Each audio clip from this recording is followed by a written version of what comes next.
محاكمة مرسي النهارده هي محاكمة لنظام فاشل خطف مصر لمدة سنة كاملة. عمل فيها كل الموبقات اللي ممكن في الدنيا، فيها تخابر مع دولة أجنبية، فيها بيع مصر لقطر وتركيا وأمريكا وألمانيا، واللي يأكد كده ان الناس دي لحد النهارده بتدعم مرسي وعاوزه مرسي يرجع.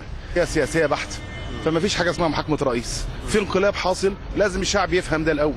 لو في تهمه الغباء السياسي اللي اتكلم عنها السادات الله يرحمه، لو التهمه دي تتقنن ويتحط لها ماده في الدستور حاليا، عشان مش اي حد بعد كده يتجرأ ويتكلم في السياسه، ومش اي حد بعد كده يتجرأ ويتقدم للمنصب ده ولا ينزل نفسه في انتخابات رئاسيه بهذا الوضع الا اذا كان فعلا سياسي.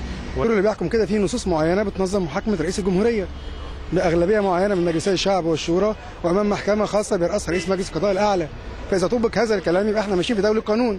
ريت اتمنى من هيئه المحكمه ان هي تحكم بعداله وشفافيه، ده اهم حاجه. في المحكمه كده مكتوب شعار، مرسوم شعار ميزان، شعار ميزان، واخد بالك انت، وبعد مكتوب عبارات برضه كده، الملك العدل اساس الملك.